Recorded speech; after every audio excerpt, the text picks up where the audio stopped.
Buenas tardes. En lo que se van conectando los demás participantes, voy a dar una breve introducción de lo que es el proyecto Centro MIPYME Cumple, un centro de apoyo y promoción a la formalización empresarial, una iniciativa del sector privado, de la Unión Industrial Paraguaya, la Cámara Paraguaya de la Industria de la Construcción y la Cámara Nacional de Comercios y Servicios. También tenemos un componente que es la academia a través de la Universidad Católica Nuestra Señora de la Asunción. Con el apoyo de la Organización Internacional del Trabajo es posible que estemos aquí reunidos el día de hoy. Bueno, seguidamente quiero comentarles que este proyecto tiene 3 etapas y nosotros estamos abordando la primera etapa, la etapa de los talleres de capacitación. Bueno, nosotros trajimos para ustedes los temas de finanzas y tributación, mercadeo, laboral, seguridad ocupacional. Hoy, el día de hoy, estamos concluyendo el ciclo de lo que es finanzas y tributación. A lo largo del mes de junio, o sea, finales de junio e inicios del mes de julio, fuimos desarrollando talleres relacionados a lo que es la finanza y tributación. Tocamos varios temas como introducción a la finanza, el flujo de efectivo, elaboración de un presupuesto, costos directos e indirectos. Y el día de hoy, el taller número 4, está relacionado a cómo financiar mi empresa, formalización y gestión impositiva. Nuevamente de la mano del licenciado Fernando Espínola, quien nos estuvo acompañando a lo largo de este ciclo de talleres. Les quiero comentar que para aquellas personas que están participando en este taller, todos estos talleres están ya, los talleres previos del taller 1, 2 y 3, ya están en los micrositios web que pueden observar aquí en la página que está siendo proyectada: uip.mipymecumple.org, capaco.mipymecumple.org, cncsp.mipymecumple.org. Cualquier duda, consulta que tengan también pueden comunicarse con nosotros. Aquí está el contacto de la licenciada Rebeca González, quien también nos acompaña el día de hoy y nos está ayudando con el soporte técnico y las consultas que puedan llegar a tener. Bueno, seguidamente este proyecto tiene una segunda etapa, que es una convocatoria abierta nacional a todas las pymes que buscan formalizarse. La convocatoria y bases y condiciones se darán a conocer a través de los sitios web que ya mencioné y también a través de las redes sociales de las organizaciones empresariales que están vinculadas a este proyecto: la Unión Industrial Paraguaya, la Cámara Nacional de Comercios y Servicios y la Cámara Nacional de la Industria de la Construcción. Bueno, en la tercera etapa estamos hablando de una selección de 50 pymes que van a tener acceso a unos beneficios. Este beneficio estará compuesto por asesorías personalizadas, ya sea mercadeo, finanzas, laboral y seguridad ocupacional, entre otros temas transversales que son de interés para la formalización de las pymes, así como también acompañamiento en el proceso de formalización a través de alianzas estratégicas con las instituciones vinculadas a dicho proceso, ¿verdad? Asimismo, el acceso y el asesoramiento de la mano del consultorio jurídico de la Universidad Católica Nuestra Señora de la Asunción, que es el componente académico que ya les comenté. Y bueno, con esto doy cierre a lo que es la introducción, y para no perder más tiempo, doy la palabra al licenciado Fernando, quien nos va a estar acompañando el día de hoy a través de los talleres. Muy buenas noches, hola Camila, ¿cómo estás? Licenciada Camila Candia, licenciada Rebeca González, ¿cómo están? Muchas gracias por el soporte que siempre están dando. También quiero saludar a todos los que nos ven y asisten siempre a estos talleres de capacitación que son muy importantes. Hoy estamos 36 personas todavía, pero estoy seguro que vamos a llegar a mucho más. Quiero saludar también ahí a unos colegas que están ahí, entre ellos o ellas, Nancy Ríos, que está de cumple, así que muchas felicidades Nancy también, una gran colega que siempre está pendiente de las MIPYMES con las cuales también trabaja. Así que nada, simplemente saludarlos y agradecerles por todo este tiempo, las personas que nos vinieron acompañando para llevar adelante este ciclo de talleres. Y entonces vamos a arrancar rápidamente con lo que ya tenemos, ¿sí? Entonces me permiten, ahí voy a presentar pantalla y ya vamos a arrancar.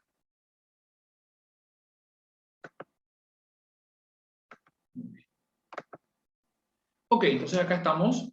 Bueno, hoy nos toca hablar un poco de lo que tiene que ver la parte de formalización y financiamiento de MIPYMES, ¿sí?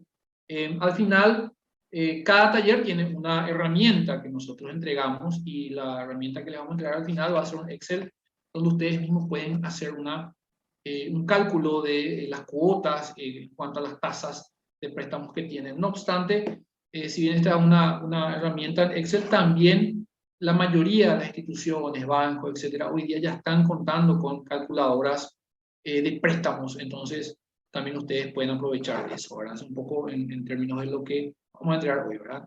Hoy vamos a hablar un poquito acerca de las oportunidades de financiamiento para las MIPYMES, pero también vamos a hablar del tema de formalización, porque es muy importante, o sea, van de la mano esto.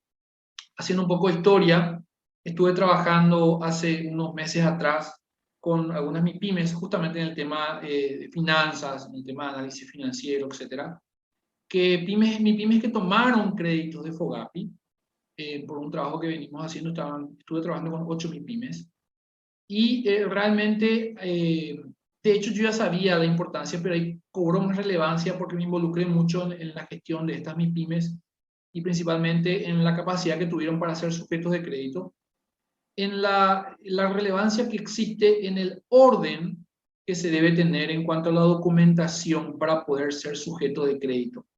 ¿Por qué esto fue relevante en este tiempo, ¿verdad? Hay que tener en cuenta que nuestra economía mayormente es informal, ¿verdad? Nuestra base económica es informal, lastimosamente tenemos fronteras muy permeables, tenemos ciudades donde los controles son muy escasos o débiles, ¿verdad? Y principalmente porque además las empresas, en este caso los negocios, siguen funcionando bajo la informalidad, entonces cuesta mucho cumplir con eso, pero durante esta pandemia, a partir de marzo del año pasado, se dio una situación muy particular. Solamente aquellas MIPYMES que tenían la posibilidad de presentar sus proyectos, sus documentos en tiempo y forma, pudieron acceder a tasas preferenciales y a créditos de emergencia, los famosos créditos FOGAP, ¿verdad? Eran las menos. Muchas empresas, muchos negocios no eran formales, no llegaron a ser empresas, eran negocios que no tenían la formalidad requerida, por lo tanto, no eran sujetos de crédito del sistema formal de financiamiento para MIPYMES. Sí lo podían haber sido para, por ejemplo, sistemas informales, ¿verdad? Estamos hablando de usureros, estafadores, inclusive gente que aprovechaba la situación, ¿verdad? Pero para el sistema formal, lastimosamente no pudieron llegar porque no tenían o la antigüedad necesaria o desde el punto de vista legal, ¿sí? O fiscal, no podían demostrar su antigüedad, ¿verdad? Decía que tenían 3 años, pero tenían documentos apenas de 1 año, 6 meses atrás. No contaban con todos los requisitos que los bancos financieras pedían, que requería la formalidad, ¿verdad? Entonces, eso hizo de que muchas empresas realmente hayan sufrido el impacto de esta pandemia, tuvieron que lastimosamente despedir a sus colaboradores, dejarles sin trabajo, pero también dejar sin ingreso a sus familias, ¿verdad? Dedicarse a otras cosas, achicarse, una serie de situaciones que realmente han sido lamentables y este tipo de situaciones no tendría que volver a repetirse, razón por la cual este tipo de charlas, este tipo de espacios son demasiado válidos para poder primero entender lo que es la formalidad, ¿sí? La formalización, y después entender qué es lo que necesita mi empresa para ser sujeto de crédito. Pero vamos a comenzar de atrás hacia adelante, vamos a comenzar por la parte de financiación primero, para entender un poco ese sistema, ¿verdad? Entonces, lo primero que una empresa debe tener es la formalización fiscal, ¿verdad? La formalización fiscal estamos hablando de la formalización frente a la Secretaría de Estado de Tributación. Si bien es cierto, existe la formalización sectorial, lo más importante para el sector privado, en este caso el sector que presta el dinero y también el sector público, por supuesto, es la formalización fiscal, ¿verdad? ¿Qué significa la formalización fiscal? Estar al día con las obligaciones ante la Secretaría de Estado de Tributación, ¿verdad? O la Oficina de Administración de Impuestos de nuestro país, ¿sí? Entonces, necesariamente tengo que hacer un checklist, tengo que hacer una lista rápida de las cosas que yo necesito para decirme soy, desde el punto de vista fiscal, como empresa formal, ¿sí? Soy formal o estoy bien formalizado, ¿verdad? Y también dentro de eso, en muchas instituciones que operan en la parte financiera, proponen, ¿sí? También que el municipio, en algún caso, les autoriza a operar, entonces también hay que revisar ese aspecto, ¿verdad? Que no es un aspecto menor también para determinados sectores, y hay bancos, hay financieras, hay instituciones del sector financiero que piden eso, ¿verdad? ¿Qué es lo que una empresa debe tener mínimamente? Y acá es lo que yo les invito ya a ustedes a que saquen una foto, tomen nota, pero además mañana va a estar disponible esto, ¿verdad? Sí o sí, las empresas deben tener estos documentos. Vamos a ir detallando uno a uno. Pero de antemano, yo ya les adelanto que sus contadores, ¿sí? O contadoras, los eh, gestores contables y fiscales que trabajan con su empresa. Es deseable que sean contadores, pero que no sean simplemente gestores, pero sería bueno que sean realmente profesionales contables, contadores públicos, licenciados en ciencias contables, etc. En mi caso, yo soy contador público, pero también hay licenciados en ciencias contables, ¿verdad?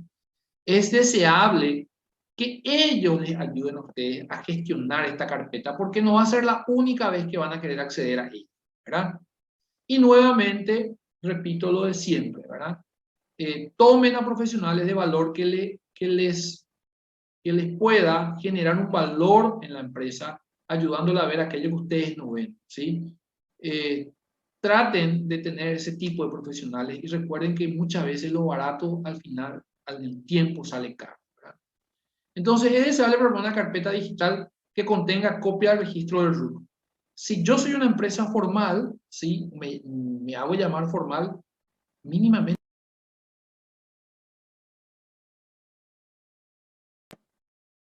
Ahí está. Mínimamente, yo debo tener un RUC, debo contar con un registro único de contribuyente, ¿sí? El registro único de contribuyente es un registro que se tramita ante la Secretaría de Estado de Tributación. Hoy día ya es absolutamente digital. Uno puede hacer el trámite a través del sitio web, que es la www.cset.govcorta.py, ¿sí? La SET. Y a partir de ahí uno puede tramitar su RUC. Yo supongo, estoy suponiendo, aunque no necesariamente tenga que ser verdad, que toda la gente que está asistiendo esta noche es formal desde el punto de vista fiscal, es decir, tiene su RUC. No obstante, es importante aclarar esto. Es importante aclarar que el RUC se tramita en esa institución y hoy día es muy fácil de tramitar.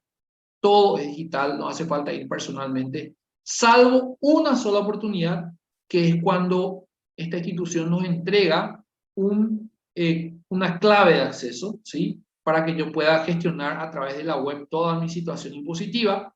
Entonces tengo que acudir a la oficina central que queda en el centro de Asunción, en este caso en Yegros y Ligio Ayala, o bien en algunas de las oficinas que están en las ciudades cabeceras departamentales, que son cada uno de las capitales departamentales. Existe una oficina de la Secretaría de Estado de Tributación donde yo puedo ir hasta allí, inclusive hay una en San Lorenzo que corresponde a Central y otra en Itá, donde yo puedo ir hasta allí y tengo que ir a firmar un formulario y poner mis datos biométricos. Pero es una única vez y a partir de ahí uno puede gestionar absolutamente todo, ¿verdad?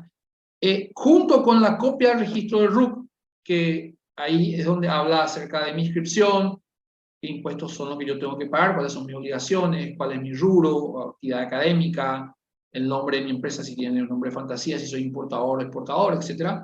También hay una cédula de RUC, que es una cédula pequeñita que realmente uno puede, lo que puede hacer es fotocopiar y inclusive puede, ¿cómo se dice? Ponerle tipo un carnet, o sea, puede eh, eh, ponerle como un forrito transparente, ¿verdad?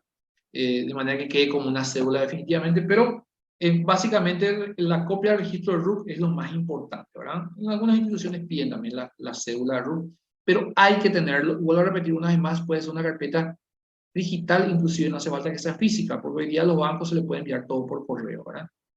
Sí o sí debemos tener al día nuestro pago de impuesto al valor agregado. Eso es lo primero que piden los bancos, ¿verdad? Los 6 formularios de pago de IVA o de presentación de IVA, ¿verdad? Lo que el banco aquí, o lo que las instituciones financieras, en este caso no solamente banco, ¿verdad?, evalúan es si existe una facturación de la empresa, ¿verdad? ¿Sí? ¿Cuánto es el nivel de ingreso de la empresa? Y hacen un promedio, hacen un gráfico en base a la información que nosotros le presentamos, y para ello utilizan los últimos formularios de pago de IVA. Por supuesto que si yo no tengo movimientos en mi formulario de IVA, ¿cómo voy a pretender que me entreguen, que me otorguen un crédito? Eso es absolutamente imposible, ¿sí? Entonces, para aquellas personas que simplemente envían el formulario porque creen que con eso van a cumplir con el banco y el banco le va a entregar, ¿cómo demuestran ingresos si no tienen ingresos dentro de ese formulario? Es algo realmente imposible de mostrar, a menos que ustedes tengan como personas, no estaba hablando como MIPYMES, como personas otra fuente de ingreso, que puede ser un salario, pero en ese caso ya no es el crédito de una MIPYME, va a ser crédito de consumo de una persona y probablemente la tasa de referencia de crédito sea más alta. Estamos hablando de créditos o de una carpeta para solicitar créditos dirigidos a MIPYMES, ¿sí? Entonces es importante tener esa carpeta con estos formularios de presentación de IVA al día, hasta el último mes, ¿sí? También puede llegar a pedir los formularios de impuesto a la renta, puede ser del último año, pueden ser los 3 últimos años. En el caso que sean los 3 últimos años, van a incluir un formulario que se llama el 101, ¿verdad? O el 105, eran formularios ya viejos hoy día con la nueva ley, la ley de modernización fiscal, ¿sí? Entonces ya estos formularios pasaron a ser obsoletos, ya no se usan. Hoy se usa el formulario 500, que es el formulario de impuesto a la renta empresarial, que entró en vigencia en el año 2020 y en este año 2021 se liquidó. Entonces, por esa razón es que pueden haber todavía uno o dos formularios 101 y después el formulario 500, ¿verdad? Pero ya eso va a depender de la institución con la cual ustedes trabajan, pero deben tener ese documento en una carpeta, ya sea física o digital, ¿verdad? Por supuesto, el certificado de cumplimiento tributario que pueden pedirle a su contador cada mes. Esto va a comprobar también que el contador está presentando en fecha y tiempo en sus declaraciones juradas, ¿sí? Y por supuesto, que ustedes tengan eso es una tranquilidad para ustedes también, ¿sí? Entonces ustedes eso pueden verificar inclusive en el sitio web de la Secretaría de Estado de Tributación, la validez de este formulario. Asimismo también les recomiendo siempre que verifiquen que el formulario de pago de IVA en la parte tanto de ingresos como de egresos coincida con lo que ustedes le han pasado en papeles a los contadores, ¿sí? De manera que también lleven un control paralelo sobre eso. En muchos casos ha pasado también, y esto yo he visto mucho, lastimosamente, ¿verdad? En empresas que no han sido clientes míos, que después vinieron acá en la empresa o hicieron alguna pregunta y lamentaron el hecho de que, por ejemplo, redujeron sus ingresos, o sea, redujeron su declaración jurada de ingresos, por ejemplo, o aumentaron sus gastos. Y era mentira, por supuesto, pero eh, no les quedaba margen para pagar un crédito porque no pagaban el impuesto, ¿verdad? Algo que no está mal, no está bien, desde todo punto de vista, eso está mal, ¿sí? Es incorrecto. Entonces, lo importante es que ustedes tengan la condición de presentar todo en tiempo, forma y también conforme a cómo han facturado, ¿verdad? recuerden, y eso es algo que a mí muchas veces cuando leo declaraciones en las redes sociales de la gente, de que el impuesto al valor agregado no es un impuesto de las MIPYMES, ¿sí? Es un impuesto que el consumidor paga. Es algo, es un concepto demasiado claro, pero igualmente yo lo puedo explicar sin problema porque estamos para eso en este proceso, ¿sí? El impuesto al valor agregado es como tener, por ejemplo, un teléfono celular, ¿sí? Como este que uno pueda tener en la mano, y si yo soy una empresa, un comercio, lo que hago es, por ejemplo, compro el teléfono celular en una caja cerrada, pero para el momento de la venta, yo hice todo un proceso, ¿verdad?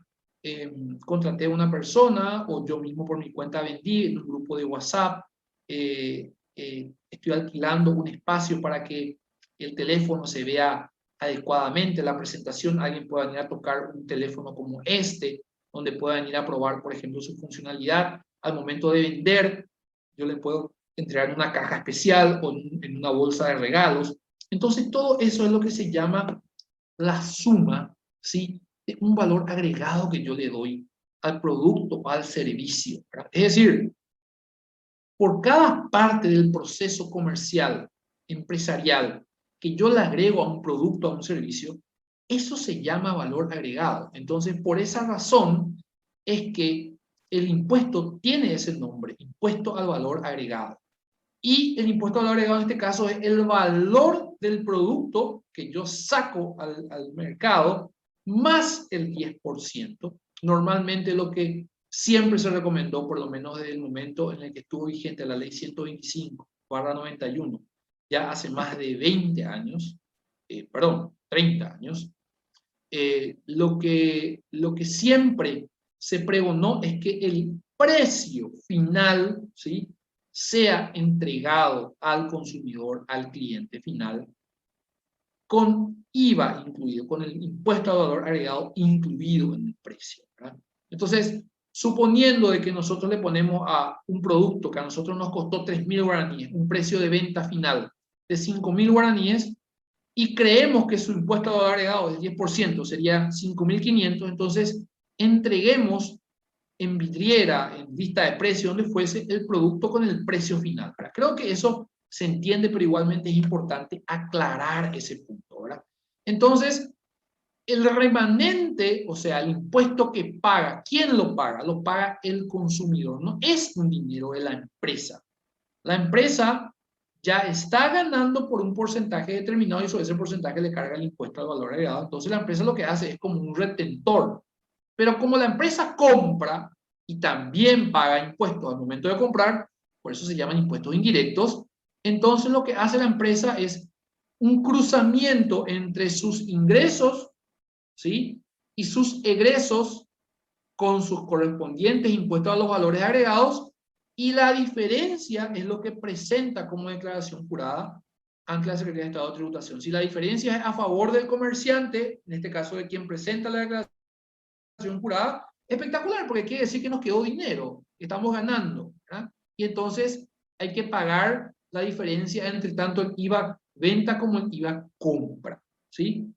Y ustedes me dirán muchas veces, pero licenciado, profesor, a mí no me queda dinero porque yo hago venta a crédito. Recién yo estoy cobrando el mes que viene. Es la manera en la cual el mercado se gestiona. El momento en el que yo facturo, yo ya estoy trasladando la propiedad del bien. Estoy trasladando, se llama enajenación. Cuando yo facturo un producto o servicio mío, estoy enajenando eso al cliente y el cliente ya se obliga a pagarme a mí. Entonces, esa es la manera en la cual opera el mercado, y aunque yo no tenga todavía el dinero, tengo que pagar por esa diferencia de IVA porque el cliente me va a pagar en el tiempo, ¿sí?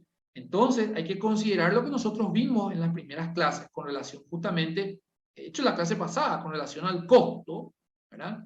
De que yo tengo que cargarle el tiempo financiero que ese producto está con mi cliente para poder recuperar después en el momento del pago. Actualmente también hay herramientas como el factoring, por ejemplo, que es una nueva herramienta para las MIPYMES, donde, dadas ciertas instituciones financieras que están autorizadas por el Banco Central del Paraguay, yo puedo llevar mi factura ¿sí? Junto con una carpeta que son todos estos documentos que ustedes ven acá, y entonces el banco me puede dar a mí el monto correspondiente a dicha factura, descontándome los intereses, como si fuese que un descuento de cheque, pero en este caso se llama factoring, ¿sí? Es una herramienta más que la MIPYME tiene a su alcance para poder hacer lo que se llama un flujo de caja, tener un poco de dinero en su caja, ¿verdad? Pero como las reglas del mercado ya están hechas, yo puedo vender tanto a crédito como a contado, y cuando vendo a crédito, necesariamente el IVA de la venta de crédito yo tengo que declarar y tengo que pagar si es que la diferencia entre lo que compré y lo que vendí es mayor a favor de lo que yo vendí, ¿sí? Entonces ahí tengo que pagar porque el dinero, vuelvo a repetir una vez más, no es mío. El contribuyente pagó por ese impuesto y yo tengo que rendir eso a la Secretaría de Estado de Tributación. Así es como funciona el sistema, ¿sí?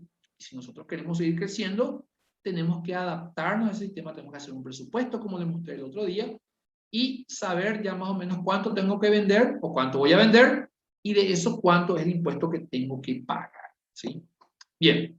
También es importante, nuevamente repito, el certificado de cumplimiento tributario, ¿verdad? El impuesto formulario a la renta, pago de impuesto a la renta, la patente comercial vigente. Hay instituciones financieras que piden la patente, de hecho la mayoría de ellas, porque así van a verificar también en qué municipio están y si cumplen con los requisitos de tal municipio, y por esa razón deben tener eso. Estados financieros, en este caso dice 2020, para estados financieros pueden ser los últimos 3 años, dependiendo de qué institución financiera les toque o donde ustedes vayan a pedir un crédito, deben tener esto como en una carpeta, ¿verdad?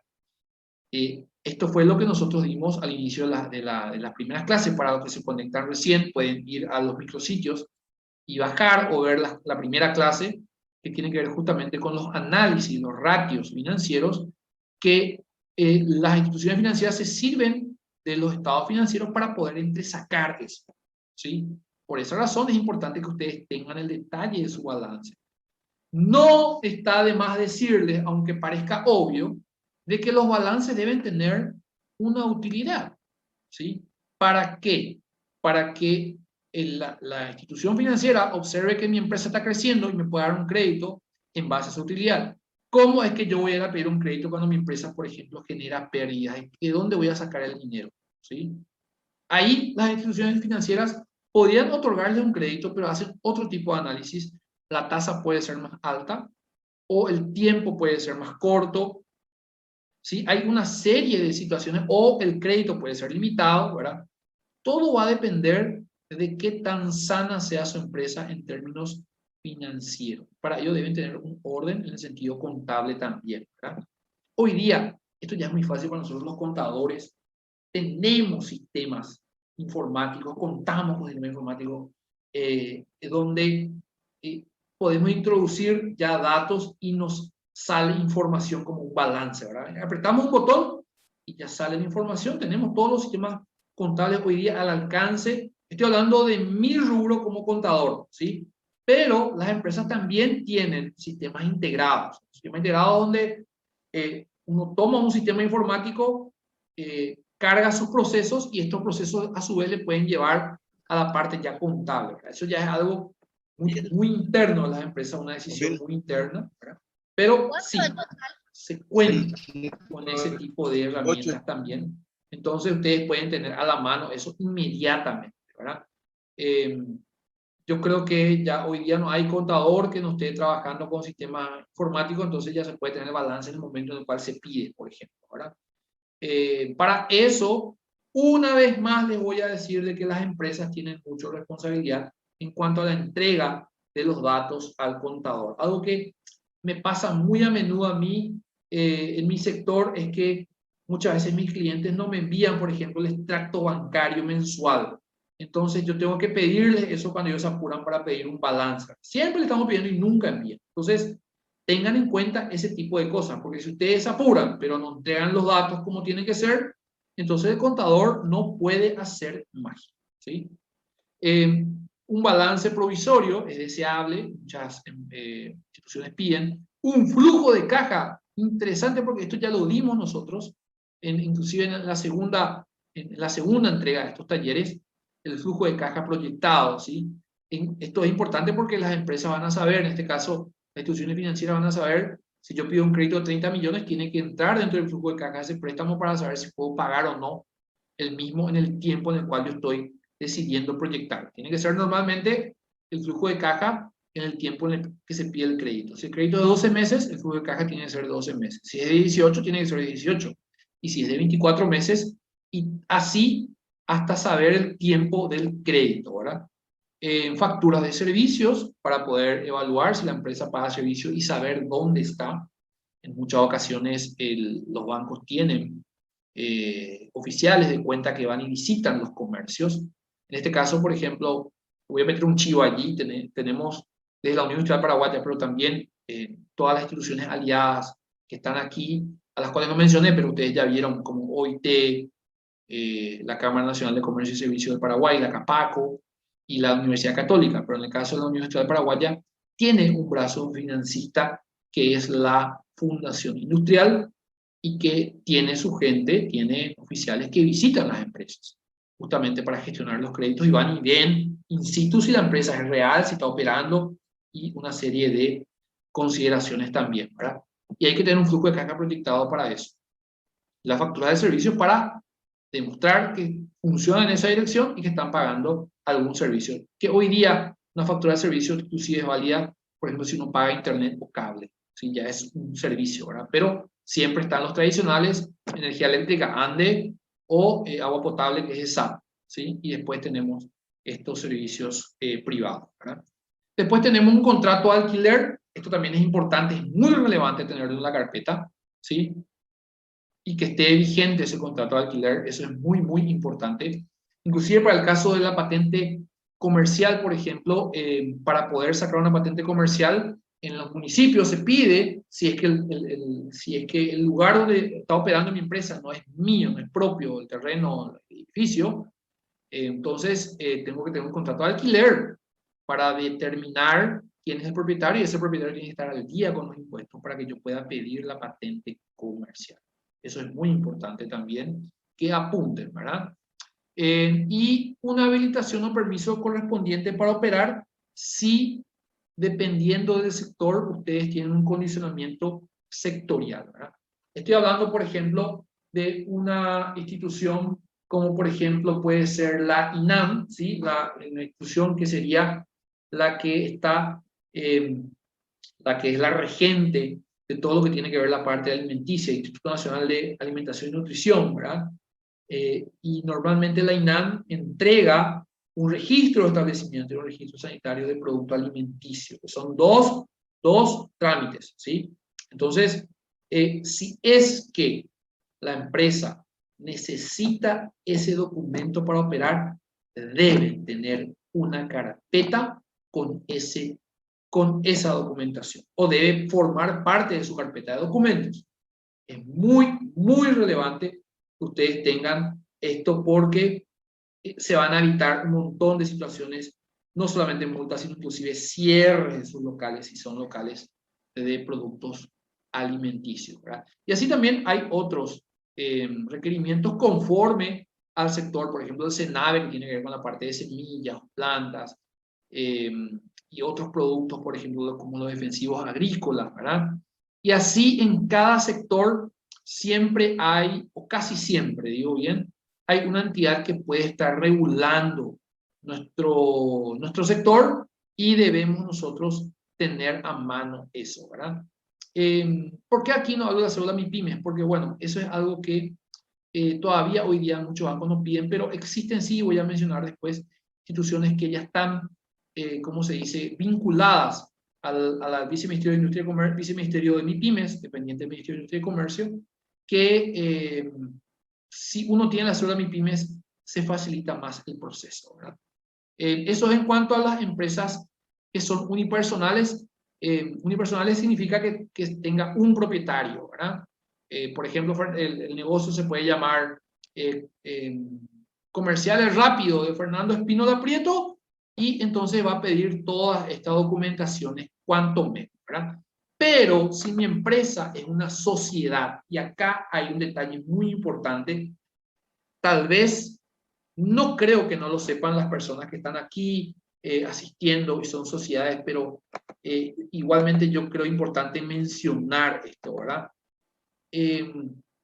Para las sociedades ya hay una serie de requisitos más pesados que se está pidiendo para demostrar la formalidad en términos de sociedad, ¿verdad? En este caso, cualquier tipo de sociedad ya hoy día, ¿verdad?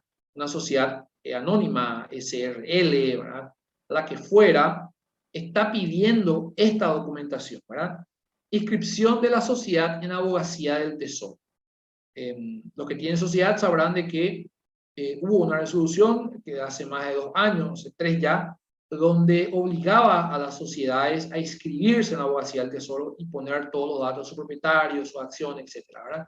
Y también obligaba a las sociedades a cambiar, especialmente las anónimas, ahora, de hecho eran las anónimas y nada más, a cambiar, ¿sí?, las acciones para que a partir del momento en el cual estaba vigente esta ley, las acciones pasen a ser, ¿sí?, de anónimas a nominales. Eso significa que las sociedades anónimas públicamente ya debían de decir quiénes eran sus socios, ¿sí? Esto para evitar todo lo que tiene que ver con el lavado de dinero, toda esa situación que lastimosamente también castiga al país, ¿verdad? Entonces, hoy día, si una sociedad no está inscrita en la Abogacía del Tesoro, básicamente no puede operar, algo con lo cual yo particularmente no estoy de acuerdo, porque considero que no tiene condiciones de Abogacía del Tesoro. Para eso tal vez la determinación de eso pueda ser por parte del Poder Judicial, pero ese es otro tipo de discusión. No obstante, la ley ya se hizo y está ese registro en el cual deben estar las sociedades, ¿verdad? La comunicación de la última asamblea ordinaria, muchas instituciones financieras piden esta documentación, no es una autorización, no es una solicitud, es una comunicación de asamblea ordinaria. Por lo tanto, ustedes pueden, al decirle por supuesto, siempre trabajando con un contador, que es el que entiende estas cosas, que comunique la realización de la asamblea ordinaria a la Abogacía del Tesoro, y con eso ya es más que suficiente. La abogacía no tiene que autorizar nada, simplemente entregarles una constancia de que ustedes ya comunicaron eso a la Abogacía del Tesoro. Hoy día no tiene multa si es que se comunica fuera de fecha, ¿sí? Por cierto, hay 15 días desde la asamblea hasta el momento de la comunicación para hacer esa comunicación, pero si uno pasa el tiempo, hoy por hoy no existe una multa al respecto. También hay una nueva dirección que se creó con esta ley, ¿sí?, que es la ley que obliga a las sociedades a inscribirse, y se llama la Dirección General de Personas Físicas y Beneficiarios Finales. Un poco larguito su nombre, un poco imagina, pero se puede, no se puede leer, pero sí por lo menos se puede deletrear y saber el nombre, ¿sí? También está dentro o depende de la Abogacía del Tesoro, en este caso la inscripción, y en este sentido esta inscripción, ¿verdad? Se tiene que hacer también ahí la inscripción de las personas físicas que son los directores de las empresas, las sociedades en este caso, y los beneficiarios finales de estas sociedades. Son 2 registros que se hacen en esta dirección. Son registros, ¿sí? No hay tampoco acá una autorización, una solicitud, simplemente es un registro, una comunicación que se tiene que hacer, pero que hoy los bancos, las financieras, las instituciones formales de crédito están pidiendo, ¿sí?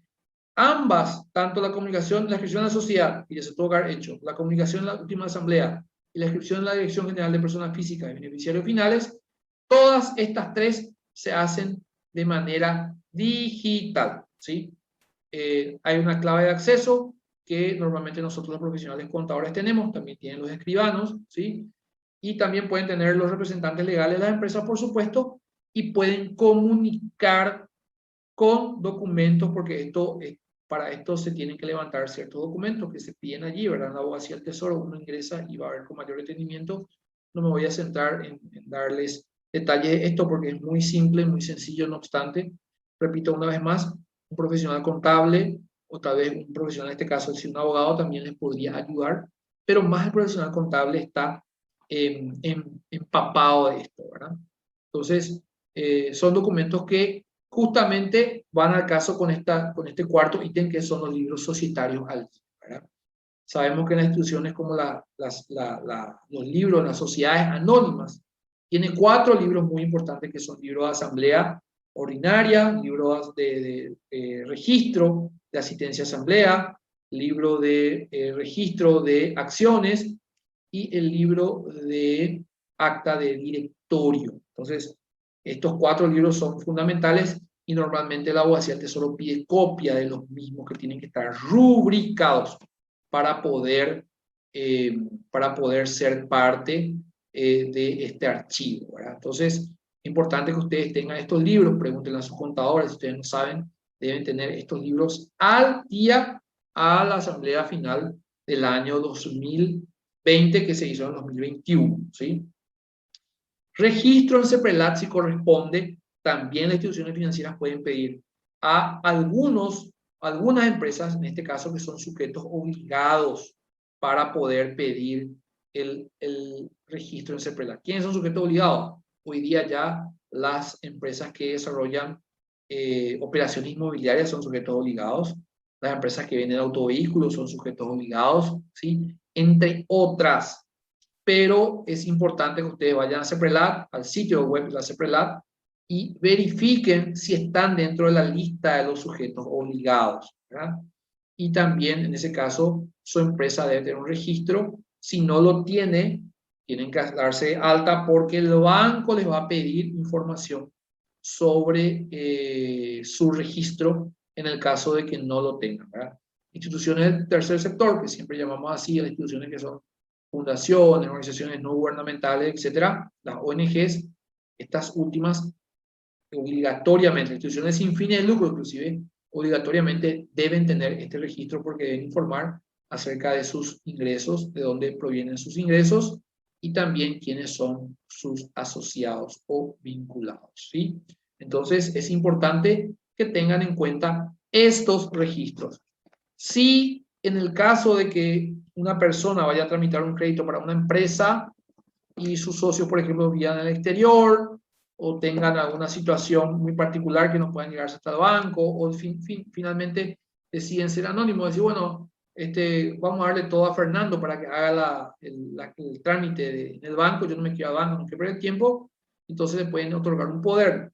En este caso, la carta poder tiene que ser necesariamente para sociedades protocolizadas por escribanía y tienen que establecer exactamente específicamente el objeto de esa carta poder. Puede ser un poder amplio, puede ser un poder para hacer cualquier cosa por medio de un representante legal, algo que hoy día es muy raro de ver, ¿sí? Que una empresa otorga un poder amplio a una persona, ¿sí? O puede ser un poder específico donde le dice, bueno, te otorgamos el poder para que vos gestiones exclusivamente créditos en instituciones financieras, ¿verdad? Y si quieren ser más específicos, pueden poner inclusive en institución financiera tal. Entonces ahí ya no hay casos. Si va a otra institución financiera, no le van a aceptar la carta poder porque se establece una institución financiera. Pero normalmente, como esta carta poder cuesta dinero porque se hace ante escribanía, lo que se hace un poder específico para el sector. Es decir, otorgamos suficiente poder al licenciado Fernando Espínola Prieto para poder representarnos en instituciones financieras y gestionar créditos por parte de tal empresa, ¿verdad? Y entonces ahí se pone que el poder tendrá vigencia de tal fecha a tal fecha, que puede ser revocado antes o puede ser ratificado por medio de otra escritura o una hoja de seguridad, etc. O sea, eso ya va a depender de cómo el escribano les pueda armar el poder, pero debe tener un plazo, ¿sí? Yo nunca recomendaría que ustedes den un poder amplio y al mismo tiempo sin fecha a una persona ajena a su empresa, ¿sí? Entonces, o ajena o no importa, aunque si fuese ajena, puede ser un solo socio también, puede ser un director, pero es muy delicado esta última documentación, por lo tanto, deben tener en cuenta el manejo de la misma, ¿verdad? Siempre recomiendo, y ahí ustedes pueden hacer muchas preguntas cuando Camila les diga cómo vincularse con los estudiantes y docentes, colegas del área jurídica, ¿verdad? Para ver cómo pueden armar este tipo de cosas, ¿verdad? Bueno, eso sería en cuanto a la formalización. Eso es lo que hay que tener en cuenta al momento de solicitar crédito, ¿verdad? Entonces, Voy a terminar todo lo que tiene que ver con esta parte de la diapositiva de PowerPoint y después vamos a ir a ver un poquito algunos sitios web y cómo yo puedo pedir o qué requisitos se piden, por ejemplo, para ciertos créditos, ¿verdad? Entonces, vamos a dar un poquito acá del impuesto a las rentas. Vamos a hablar del impuesto directo. El impuesto indirecto ya expliqué suficientemente que es el IVA. Hay una diapositiva única sobre eso, pero ya no me voy a detener tanto a explicar. Pero el impuesto a las rentas, hasta el año 2019, ¿sí? Habían 4 tipos de impuestos a la renta. Era bastante complejo, la verdad. Y esto a partir del año 2019, con la ley que entró en vigencia en el año 2020, ¿sí? Se estableció tener un único tipo de impuesto a la renta que se llama impuesto a la renta empresarial. Hasta había 4, voy a repetir: impuesto a la renta comercial, impuesto a la renta actividad agropecuaria, impuesto a la renta pequeño contribuyente y el impuesto a la renta personal para las sociedades simples, ¿verdad? Entonces, con la ley de modernización, que es lo que les comentaba, ¿verdad? La 6380, que fue promulgada en el año 2019, se le dio de baja a todas las empresas estos impuestos, y a partir del año 2020 se les dio de alta al impuesto nuevo, que es el IRE, ¿sí? El IRE, que es el único impuesto hoy día que está determinado para estas 4, ¿sí? Situaciones: IRASI, IRAGRO, IRPC, impuesto a la renta personal para las sociedades simples, ¿sí? Eso fue lo que pasó en el año 2019, vigente a partir del año 2020, donde ahí se le dio de baja a estas 4 obligaciones que nunca las empresas tuvieron 4 obligaciones al mismo tiempo, ¿verdad? Pudieron haber tenido 2, pero no 4, ¿sí? En este caso, lo que se hizo fue se dieron de baja estas obligaciones y solamente se dio de alta esta obligación, que es el IRE, ¿sí? Con una particularidad que voy a mencionar en el principio, ¿verdad? Las instituciones, las organizaciones que son contribuyentes son las personas físicas, los entes autárquicos, que son los que obtienen sus ingresos prestando servicios, ¿verdad? Las empresas unipersonales, las sociedades comerciales, los importadores casuales, los contribuyentes del impuesto a los no residentes, que es un impuesto muy particular. Se hizo toda una discusión hace unos meses atrás porque en el extracto de la tarjeta venía una retención, bla, bla, bla, ¿verdad? Bueno, eso es algo de otra charla, ¿sí? No me voy a tener tampoco a mencionar eso. Las cooperativas y las entidades de asistencia son todas las contribuyentes del impuesto a la renta empresarial, ¿verdad? Y el impuesto a la renta empresarial tiene otra vez una subdivisión, que es muy interesante, por cierto, porque todos estos son impuestos a las rentas. En cuanto a la renta empresarial, tenemos un impuesto general del IRE, donde aquí las empresas que tienen una gestión donde sus ingresos por facturación, voy a repetir una vez más, ingresos por facturación son de 2.000 millones o más, son las que llevan el régimen general. Debe tener libros contables, deben presentar sus declaraciones, inclusive ahora entró la vigencia de presentar sus tanto detalles de ingresos como de egresos, ¿verdad? Y eso para las empresas que tienen una facturación mayor a 2.000 millones. ¿Por qué digo facturación? Porque, bueno, tienen que documentar su ingreso de alguna manera y esa es la manera con la cual lo van a hacer, con la facturación. Si ustedes solicitaron un préstamo y se le otorgó por más de 2.000 millones de guaraníes, pero su facturación no alcanza eso, entonces ustedes no entran al régimen general, ¿verdad? Por eso está esa diferenciación. Después está el sistema de impuesto a la renta empresarial es simple, ¿sí?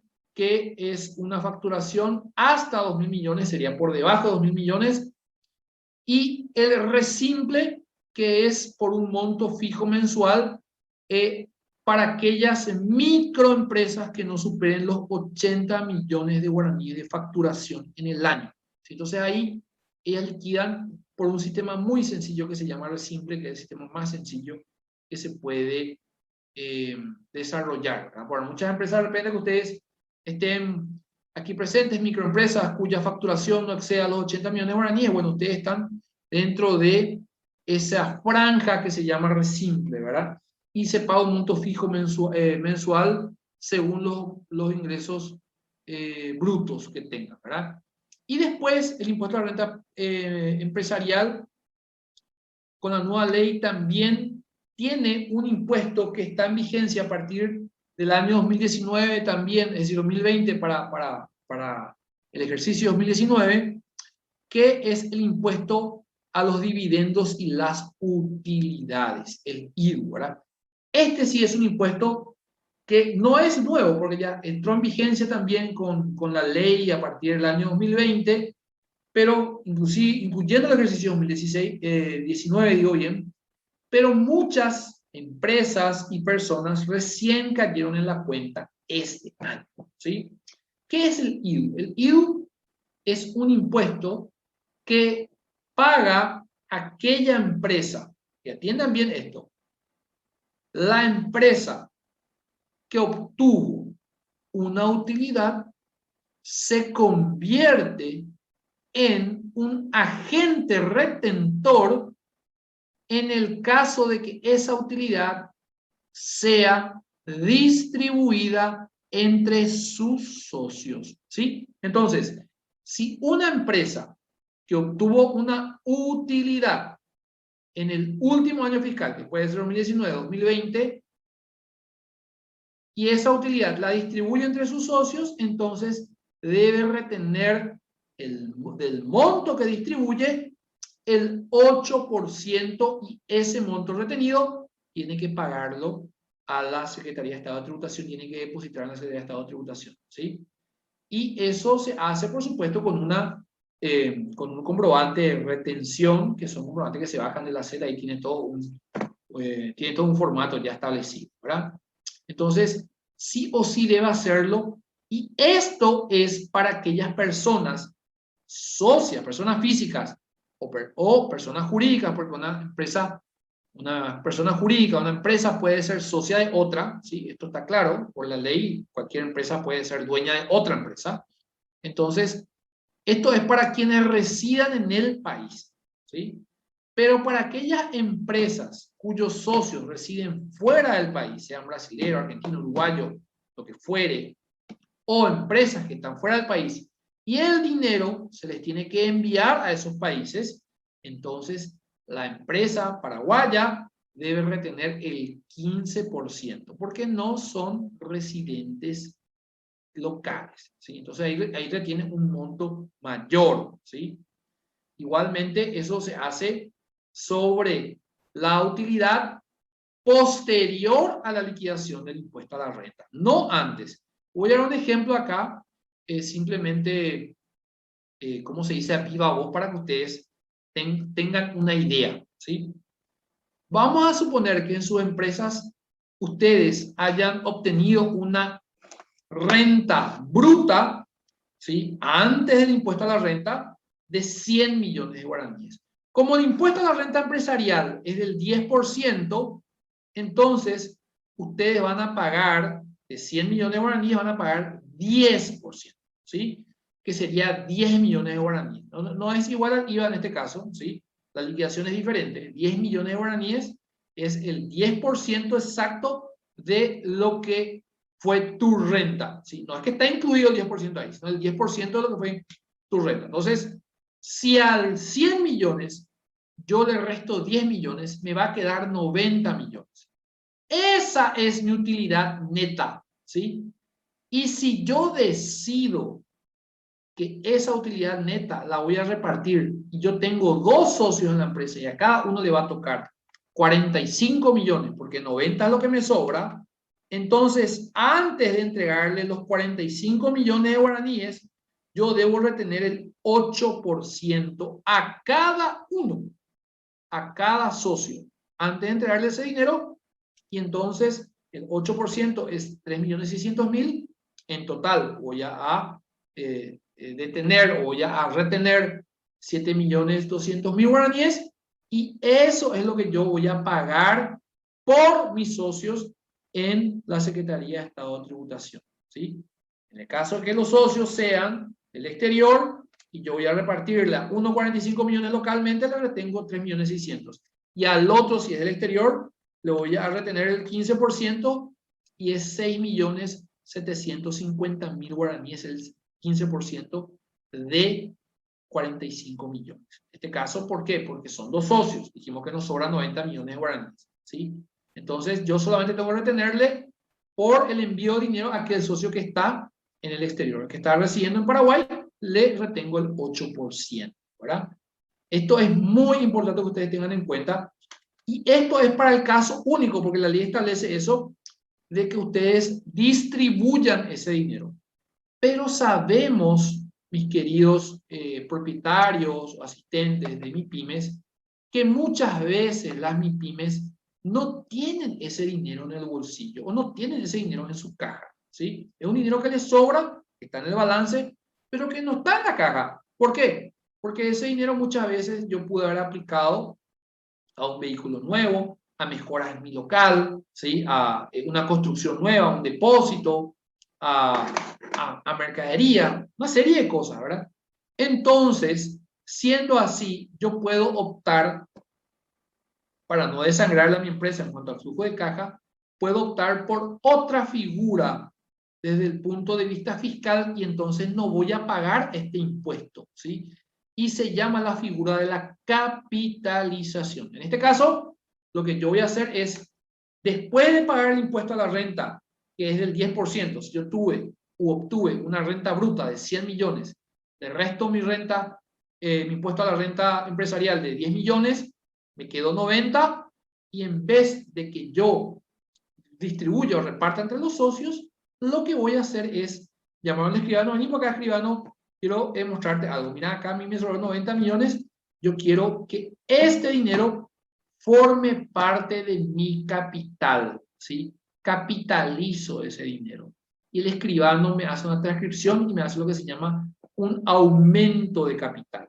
Si la empresa es unipersonal, basta con la declaración jurada del contador, donde ese dinero ingresa en el capital y aumenta el capital de la empresa, ¿sí? Entonces, ahí es donde está la diferencia en este impuesto, que puedo pagarlo si yo reparto o puedo retenerlo y puedo capitalizarlo si yo decido hacerlo, y ahí tengo que documentar esa capitalización. Puede darse el caso de que un socio quiera su dinero y otro socio diga yo quiero capitalizar, y bueno, se paga el impuesto por lo que se entrega, por la porción que se entrega, y por la otra porción que no se entrega se capitaliza, se le paga al escribano seguramente por el aumento de capital, ¿verdad? En cualquier caso, la empresa va a tener una erogación de dinero y va a depender de ustedes de cuánto va a ser eso. En nuestro caso particularmente, con nuestros clientes nosotros recomendamos que si es muy amplio, si es muy grande la utilidad, que la empresa capitalice, ¿sí? Pero si la utilidad no es tan elevada, si la empresa puede pagar esa utilidad a su socio, bueno, se distribuye y se hace la retención correspondiente, ¿verdad? Y finalmente, después está el impuesto a la renta a los no residentes, que es una retención. En este caso, para muchos que usan tarjeta de crédito, ya saben que si pagan, por ejemplo, servicios como Netflix, Amazon Prime, HBO Max ahora, o Disney Plus, o cualquier otro servicio, no producto que compran, entonces ahí se hace lo que se llama un impuesto a la renta a los no residentes en Paraguay, porque ellos se están llevando el dinero de Paraguay, y para poder retener de ese pago, ¿verdad? Se hace, antes de pagar, se hace esta retención, ¿verdad? En este caso, esto es así actualmente, ¿sí? Creo que ahora mismo es 10%, no es 15%. Pero bueno, en este caso, esta es la estructura de la nueva ley y después las tasas pueden cambiar, ¿sí? Por eso es que tienen que estar muy atentos y pedir información a sus contadores al respecto, ¿verdad? En el caso del Resimple, por ejemplo, acá vemos que el Resimple no paga IVA, no liquida IVA, ¿sí? Que es lo que yo quería mencionarle justamente con relación a este tipo de impuestos para el pequeño artesano, para aquel cuya facturación no es mayor a 80 millones en el año, ¿sí? Entonces, en este caso, 80 millones del año, si nosotros dividimos entre 12, son 6 millones 600. O sea, si mi ingreso no supera 6 millones 600 todos los meses y no va a superar 80 millones de guaraníes en el año, entonces yo puedo liquidar por el Resimple, ¿sí? Se hace un cambio en la Secretaría de Estado de Tributación, vuelvo a repetir una vez más, profesional contable les puede ayudar, y se hace un cambio de categoría y ahí baja el monto, ¿verdad? El mínimo que yo estoy pagando, si es que yo informo que tengo hasta 20 millones de guaraníes, el mínimo que estoy pagando es 20.000 guaraníes, lo mínimo que tengo que pagar si yo liquido por el simple. Y si yo liquido por el sistema, por el sistema de, por el sistema siempre, ¿verdad? De mis ingresos, si yo obtengo ingresos y estos ingresos no son mayores o hasta 40 millones de guaraníes, entonces en ese momento yo pago entre 20 millones a 40 millones de guaraníes, yo pago 40.000 guaraníes, entre 40 millones a 60 millones, 60.000 guaraníes, y entre 60 millones y 80 millones, 80.000 guaraníes. El 1% estoy pagando de ese ingreso en el año. Eso es el resimple. No pago IVA, ¿por qué? Porque al tener un sistema de resimple, ya voy a tener un formulario preimpreso, ¿sí? Es como una factura, un talonario preimpreso, donde ya va a estar todo preimpreso lo que yo hago, solamente tengo que completarle el precio ahí de mi venta, ¿sí? Hay un formato de formulario resimple donde dice Fernando Espínola, artesano, por venta de artesanías en barro, en cuero, etcétera. Eso ya va a estar todo precompletado en el formulario, en mi boleta, por decirlo así. Yo tengo que poner el monto por el cual estoy vendiendo y el monto final. Ni cálculo IVA, nada, ¿verdad? Y con eso yo estoy ya siendo formal, ¿sí? Inclusive soy sujeto de crédito en las instituciones del sector privado. ¿Sí? Importante que ustedes sepan cómo manejar este tema, ¿verdad? El IVA ya hablé muchísimo, ahora vuelvo a mencionar que el IVA tiene una nueva forma de liquidar, el formulario 120 versión 4, ¿sí? Había IVA agropecuario, semestral simplificado, y a partir de ahora hay un IVA general, un único código, el código 211, el código que siempre estuvo, ¿verdad? Y con un nuevo formulario que se liquida, no hay mucho secreto en ese tema, ¿verdad? El contador, de hecho, es el que más avesado para eso. Yo siempre, una vez me voy a recomendar que se hagan ustedes, que se hagan asesorar por un profesional contable. Bueno, si conoce de tributación espectacular, pero estas cuestiones que son muy simples, debería de manejarlas mínimamente, ¿verdad? Y entonces, con eso yo creo que ya van a estar cubiertos absolutamente en ese sentido, ¿verdad? También la vez pasada me preguntaron sobre el tema laboral, ¿sí? El tema de la gestión laboral, básicamente el tema de gestión laboral, en este caso, hoy día existen nuevas modalidades o modalidades para poder ser, por decirlo así, formales ante el Ministerio del Trabajo, ¿verdad? Y hay que tener en cuenta que hoy día el salario mínimo actualmente es 2.289.325 guaraníes. Si ustedes quieren anotar ahí, 2.289.325 guaraníes. Y, por ejemplo, hay una modalidad de contrato de aprendiz.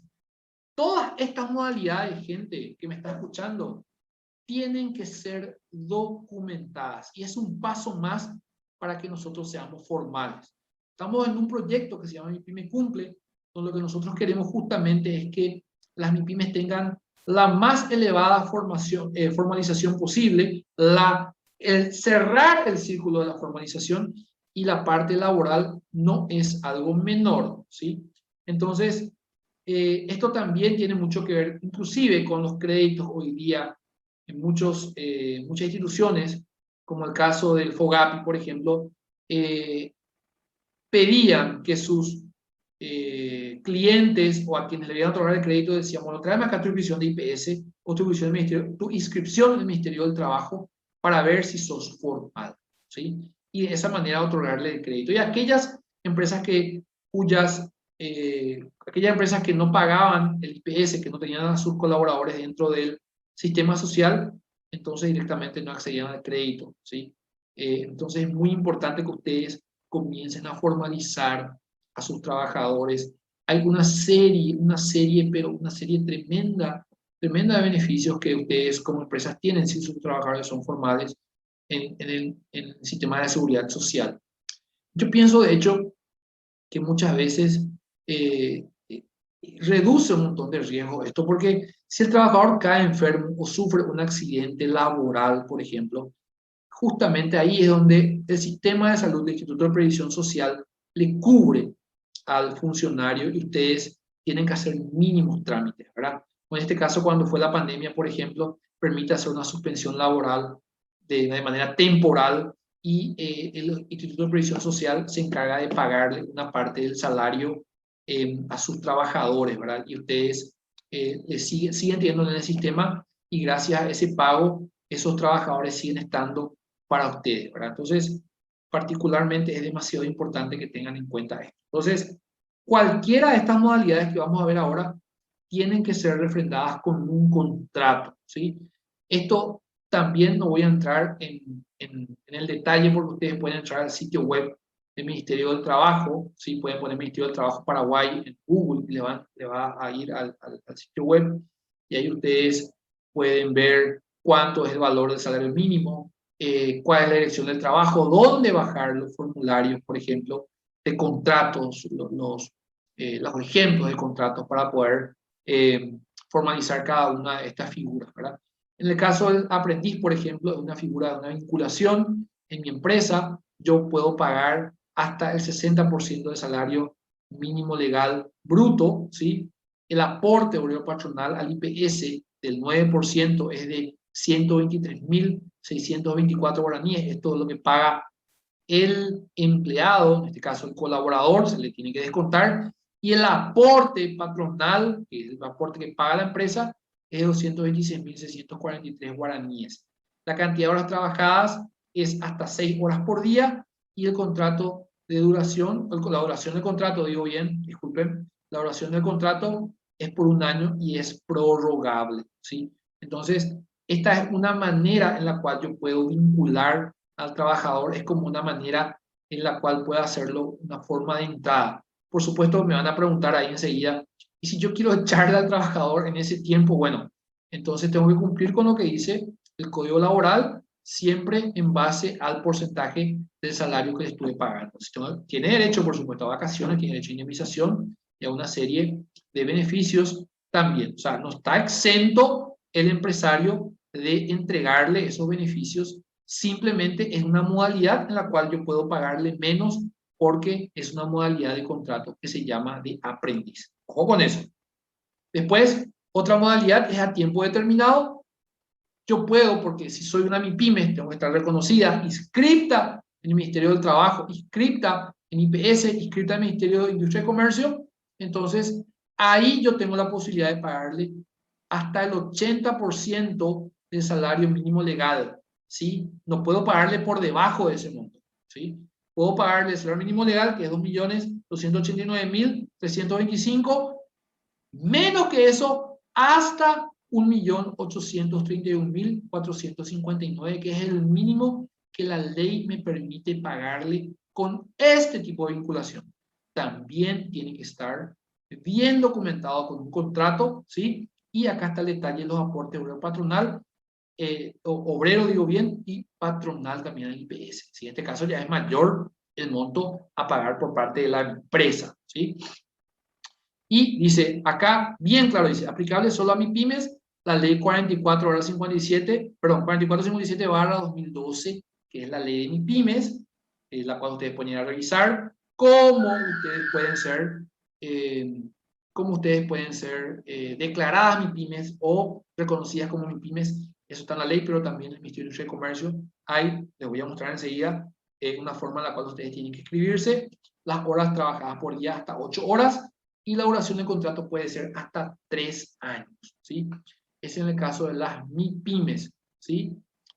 Acá, justamente, el complemento de la patronal es para salud y jubilación. ¿Por qué? Porque la patronal, el aporte obrero, en este caso, es del 9% sobre el salario, no alcanza el aporte mínimo que IPS pide, pero el patrono, ¿sí? En este caso, la empresa que le emplea debe pagar la diferencia, ¿sí? Y la diferencia es de 418.946 guaraníes, que prácticamente es el salario mínimo, ¿sí?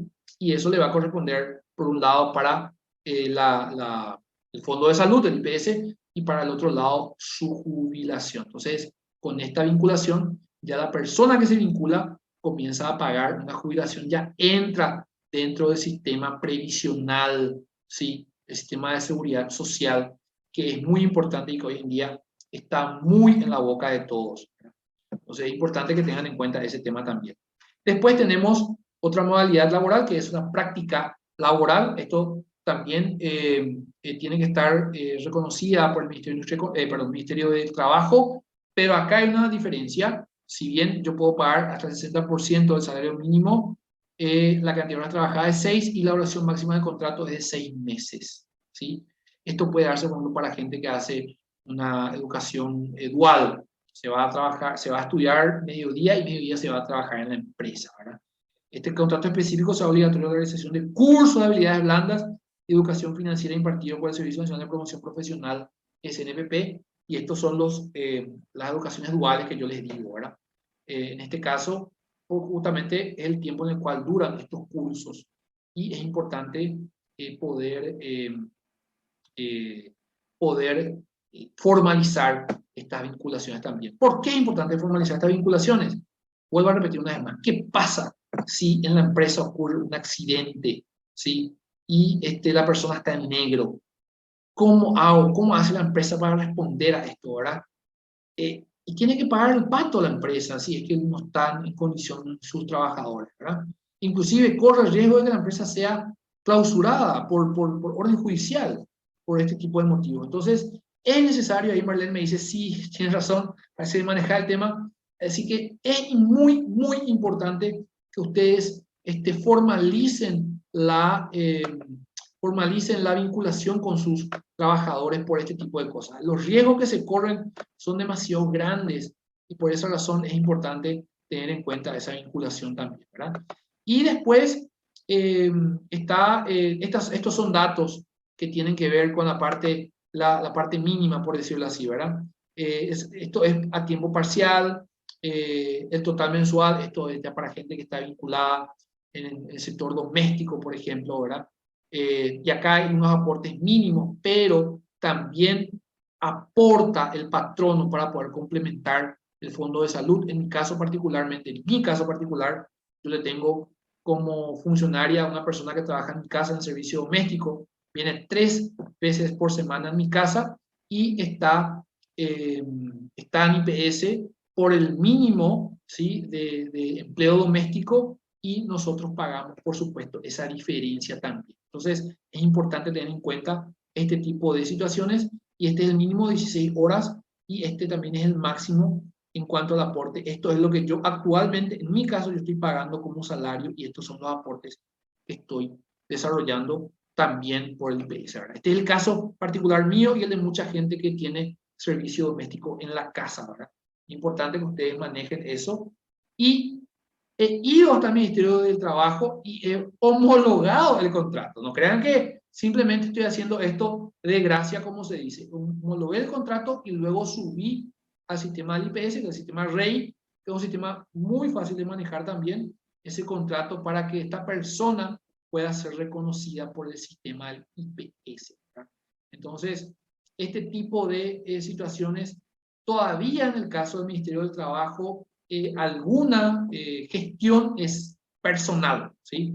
Eso son cuestiones que seguramente con la señora ministra en el tiempo se van a pulir, pero todavía hay unas situaciones que son de gestión personal, ¿verdad? Pero también hoy día ya hay cosas que se pueden hacer, las liquidaciones de planilla, ya se pueden hacer por el sistema RegoApp, que es un sistema donde se pueden cargar las planillas, se pueden presentar, y esto es muy importante que ustedes lo sepan. En el caso de que sus empresas tengan este grado de formalización, donde tienen las empresas inscripción en el registro patronal del Ministerio del Trabajo y también inscripción en el registro patronal del IPS, en cualquiera de ellas, los datos hoy día se cruzan, ¿sí? Al tener registro patronal del IPS, ya automáticamente se les va a dar de alta también en el registro del trabajo, ¿sí? Como patronos, y ahí ustedes tienen que presentar una planilla, ¿sí? Una planilla semestral y anual para informar el movimiento de sus funcionarios. La no presentación de esa planilla tiene una multa, actualmente esa multa está, ¿cómo se dice? No subsidiada, sino como que perdonadas las MIPYMES por ser este el sector, ¿verdad? No están pagando multa actualmente, pero se solicita eso, se presenta, se debe presentar, se deben argumentar en los años anteriores todo, y se solicita y se hace una excepción, ¿sí? Pero por única vez, obviamente, y después ya tienen que presentar año a año. Este no es un trabajo contable, si ustedes me permiten decirlo, es un trabajo administrativo. Por supuesto que el contador lo puede hacer, pero no se molesten si le dice el contador a ustedes, yo tengo que cobrarle un poco más por este trabajo, porque es un trabajo administrativo que le corresponde a las empresas por obligación. No le corresponde al contador. No es el contador el obligado ante el Ministerio del Trabajo, son las empresas. Pero el contador puede hacer el trabajo, y vuelvo a repetir una vez más, negocien con ellos, pídanles si consideran que les hagan eso, pero si les pide honorarios superiores o un complemento, tienen que pagar, porque es parte de un trabajo administrativo que le corresponde a la empresa hacer. ¿Sí? No me salgan nada después, no, pues mi contador lo hizo. No, no es obligación. De hecho, ni siquiera ante la SEP, la obligación es del contador, es la obligación del contribuyente, en este caso de la empresa. ¿Sí? El contador tiene una responsabilidad subsidiaria, pero no total. Entonces, tengan en cuenta ustedes esto al momento de gestionar sus impuestos. Ustedes son los que tienen que andar detrás del contador y decirle, por eso yo les presenté al inicio una lista con la documentación que deben tener sí o sí. O si no, después ustedes se van a llorarle al contador o a la SEP y no pasa nada. Hoy día hay un proyecto de ley para la inscripción nuestra, los profesionales contables que representamos a las empresas en la Secretaría de Estado de Tributación, pero eso todavía está en un proyecto. Algunos colegas son sujetos obligados dependiendo del tipo de actividad de sus clientes, pero en general hoy el contribuyente es la empresa o la persona y son ustedes los responsables de cumplimiento de estas situaciones que la ley les impone por trabajar en el sector. Así que les recomiendo que vayan desarrollando esto. Por cierto que todo esto que está acá, ustedes ya tuvieron que haber cargado en esa planilla de costos que la vez pasada les mostré, ¿verdad? Es muy importante que estos costos que ustedes tienen ahora y que van a poder bajarlo a partir de mañana, ya puedan cargarlo en su planilla de costos, porque hoy día ya saben cuánto es el mínimo que tienen que pagarle a las personas, etcétera, etcétera, etcétera. Así que prácticamente tienen el combo completo con esta charla de esta noche, ¿verdad? Es muy importante esto. Y ahora voy a dejar de compartir la pantalla y les voy a pasar a mostrar un poquito algunos sitios web. Camila, no sé si hay alguna pregunta ahí mientras yo voy preparando mi sitio web para mostrarles. Entonces, de esta manera también les voy enseñando a ellos cada uno de estos pasos.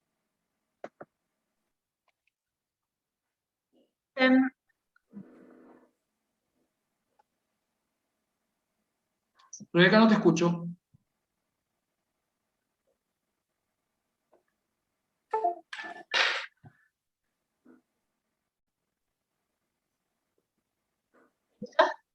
Ahora sí, ahora sí. ¿Sí? Ah, perfecto. Sí.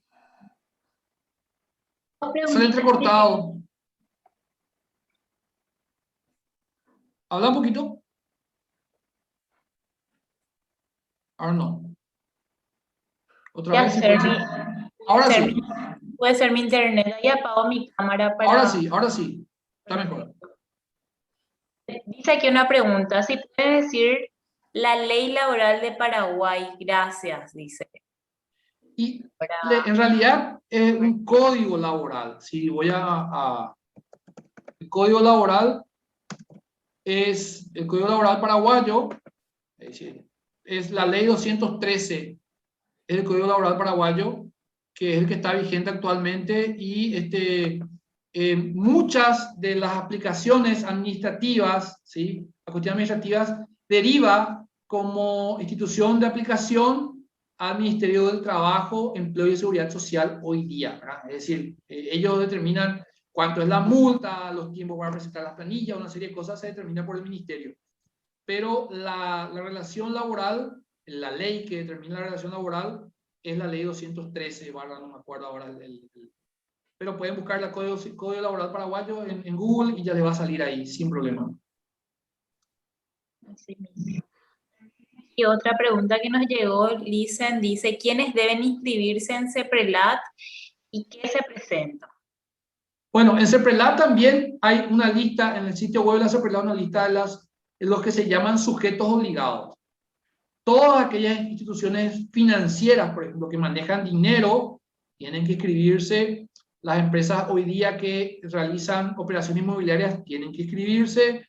Las empresas que venden bienes de lujo o artículos de lujo o autovehículos tienen que inscribirse, ¿sí? También algunos colegas contadores tienen que inscribirse dependiendo del tipo de relación o actividad que tengan con las empresas, ¿verdad?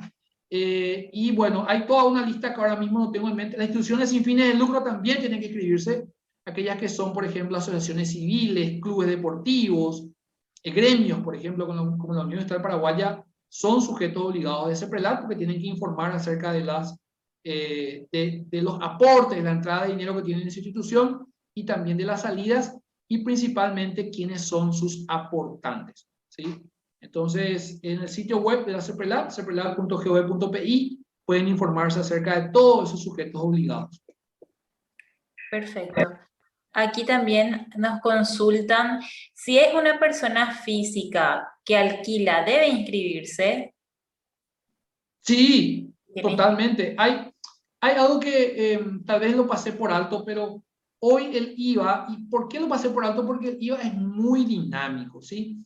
Tengan en cuenta que en la pandemia, por ejemplo, durante este proceso de pandemia que hasta ahora no hemos salido todavía, está vigente hoy día una ley para el sector gastronómico donde permite que el sector gastronómico factura el 5% una parte de su servicio y la otra parte en exenta. Entonces, hoy día hay situaciones que se van determinando en base a la coyuntura económica.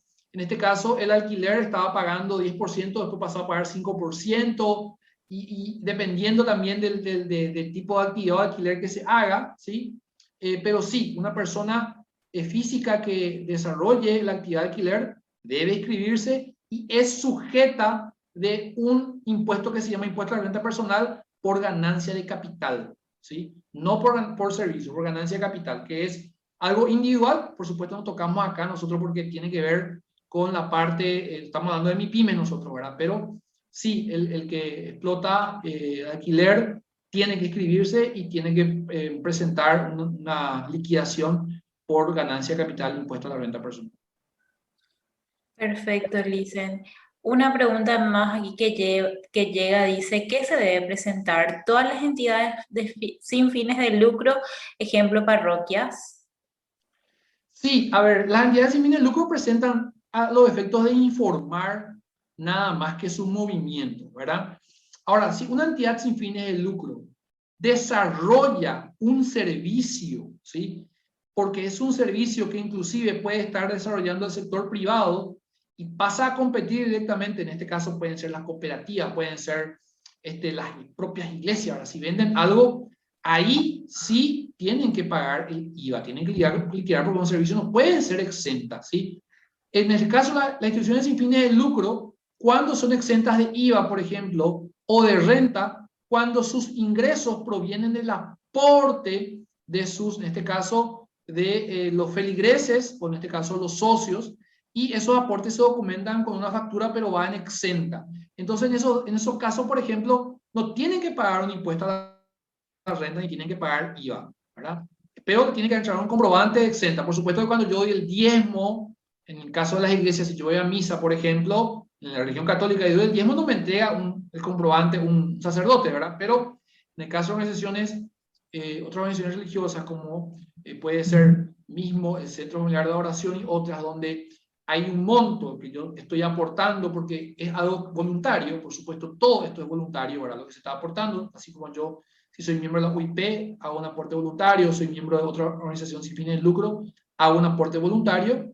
Entonces, ahí cuando los aportes son voluntarios y tienen un monto fijo, ahí me tienen que entregar una factura la institución que recibe ese aporte. Y yo eso puedo documentar y puedo descontar, por supuesto, también de mi impuesto a la renta, ¿sí? En ese caso, sí o sí es necesario tener una factura, pero no paga IVA a menos que me preste un servicio que se puede prestar también. Vamos a dar un ejemplo concreto, ¿verdad?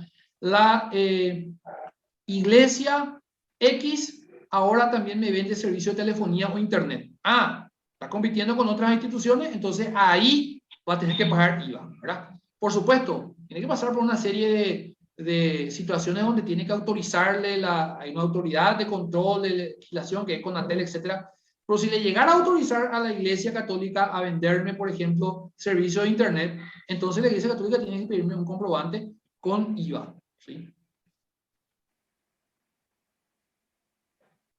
Perfecto. Bueno, gracias, Licen. Estamos completas. ¿Está bien? ¿Otra pregunta?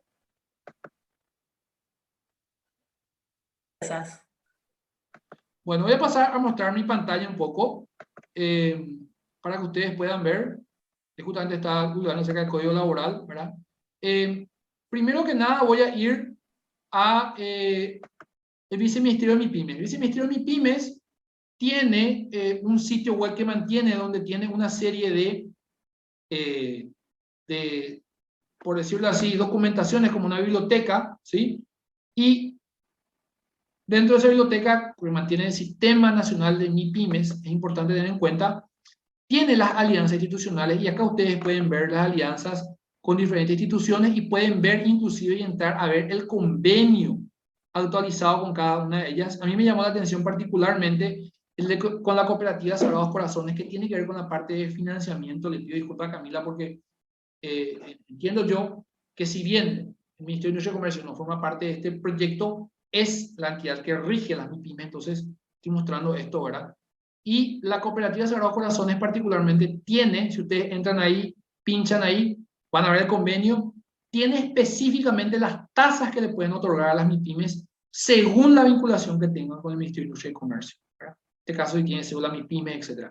Igualmente, de la misma forma también, el crédito agrícola de habilitación tiene una tasa especial y un monto especial para aquellas MIPYMES que están hoy día teniendo asistencia del Ministerio de Industria y Comercio, y son las instituciones que me tomé el tiempo de leer los convenios que tienen estos beneficios directos, ¿verdad? Después las otras, como Bancar, Visión Banco y todo eso, son convenios muy generales, no son específicos, ¿verdad?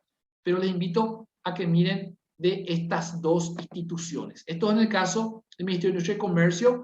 Después tenemos el área de formalización, ¿sí? Que es el área donde uno se inscribe para formalizar, justamente ahí donde yo les decía a ustedes que así es como el Ministerio del Trabajo les va a reconocer a ustedes como empresas que están bajo la sombrilla de MIPYMES y van a poder pagar un porcentaje del salario mínimo y tienen que hacer un trámite administrativo. Es muy sencillo el trámite, ¿verdad? Solamente que, y esto tengo que decirlo en honor a la verdad, y me disculpan los amigos del Ministerio de Industria y Comercio que están presentes acá, no es nomás muy amigable la web para poder inscribirse, ¿verdad? Tiene una serie de letritas pequeñas, le voy a mostrar acá. El BUE, ustedes tienen que entrar en el BUE, ¿sí? En la ventanilla única de exportación, pero tiene muchísimos trámites que se pueden hacer, muchas opciones, y es muy pequeña la letra, tengo que estar mirando ahí con anteojos y sin anteojos, ¿verdad? Pero sí, ustedes pueden hacer, por ejemplo, acá hay una consulta general y pueden hacer los trámites de registros, y acá hay una parte de un registro que dice solicitud de cédula MIPYMES. Ahí tienen que ingresar para poder hacer la solicitud, y ingresan ahí y hay un registro y genera la solicitud, ¿verdad? Una vez que generan la solicitud, le van a dar un número y comienzan a hacer todo el seguimiento. Para hacerla corta, ¿sí? Acá hay un video en YouTube, ¿sí? Voy a mostrar, acá está el video, donde justamente está esto. Les voy a mostrar un poquito. No tiene audio, por eso yo no estoy compartiendo el audio, porque no tiene audio este video, ¿sí? Es un video sin audio, ¿sí? Entonces, ahí ustedes pueden ver cómo va ingresando a la ventanilla. ¿Me escuchan bien, verdad? ¿Me están escuchando mientras el video pasa? Bien, perfecto. Entonces ahí van ingresando, le va a llevar a trámites, ¿sí?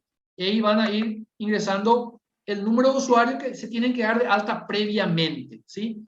Esa parte es relativamente sencilla, ¿verdad? Se conectan Ya entran y ahí donde dice trámite de registro, pueden darle a pinchar y van a solicitud de cédula MIPYMES. Yo voy a aplicar algo que no tiene, este video no tiene eso, ¿verdad? Y le dan generar solicitud, vuelven a cargar su RUC, ¿sí? Y generan la solicitud. Con eso ya la MIPYME sabe cuál es la solicitud que tienen ustedes ahí, inclusive está el número de la solicitud, acá que es este número de solicitud, te tienen que guardar, ustedes anotar en algún lado, y con eso se van manejando. Y ahí les estaba mostrando cómo tienen que escribir una microempresa. Tengan en cuenta que existen categorías para las microempresas también, eso está en una charla, creo que está en la primera o la segunda charla que di, las categorías de microempresa, y tienen que poner la categoría específica de ustedes, microempresa, pequeña empresa o mediana empresa, ¿verdad? Tienen que poner una serie de informaciones que se van completando. Vuelvo a repetir, el sitio no es tan amigable que digamos, el video es un poco rápido, yo tengo que de repente pausar esto, ¿verdad? Para que ustedes puedan ver cada uno de los puntos, porque es un poco tedioso ver así rápidamente, ¿sí? Pero básicamente va mostrando cada uno de ellos, dice generar solicitud. Acá, fíjense ustedes, me sale el número de solicitud generada, esto yo puedo guardar para tener, poderle copiar y pegar, para tener ahí a la mano, para poder reclamar. Todo esto se hace de manera digital, ¿sí? No tiene que moverse de su asiento, no tiene que moverse de su empresa. Por lo menos, esa es una ventaja de este sistema. No obstante, vuelvo a repetir, todavía en cuanto a usabilidad, todavía le falta un poquito, ¿verdad? Después, ahí tenemos la solicitud otra vez, el número está copiado acá, y se van agregando una serie de requisitos, ¿sí? Que son los de los trámites. Acá tienen que poner, él va a poner acá el tipo de empresa, ¿sí? La categoría, hay 3 categorías nada más, pequeña empresa, microempresa, pequeña empresa y mediana empresa, ¿sí? Hay 3 categorías apenas, que son las categorías que deben seleccionar. Tienen que mirar su facturación antes para poder seleccionar bien su categoría, ¿sí? Después, una vez que seleccionan su categoría, van a poner su dirección, en cuál de estas ciudades están, etcétera, ¿verdad? Y continúa otra vez el proyecto. Bueno, hay información económica, van a poner cuánto es lo que ustedes facturan, ¿sí? Ahí le va a poner el monto, ¿verdad? Que no alcanza 600 millones de guaraníes, entonces es una microempresa. Después van a poner los datos de los representantes, ahí van a poner agregar representante, les va a pedir todos los nombres del documento, y también ustedes tienen que subir la copia de su cédula como representantes de la empresa, ¿verdad? Si es una empresa, en este caso una sociedad, una empresa, persona jurídica, sociedad, tiene que también alzar los documentos que les pida el cargo del propietario, está colocando todo eso, ¿verdad? La vigencia de la cédula, y le da a guardar, ¿verdad? Y esto tiene que hacer por cada uno. Fíjense, ahí va a adjuntar la cédula de identidad, adjunta cualquier documento en este momento, no importa eso, ¿verdad? Es simplemente para mostrar, y adjunta eso, ya está. Después va a volver, va a ahí pedir otra vez la documentación, y le va a agregar un documento, que es el documento de, en este caso ahí, fíjense todo el documento que pide, ¿verdad?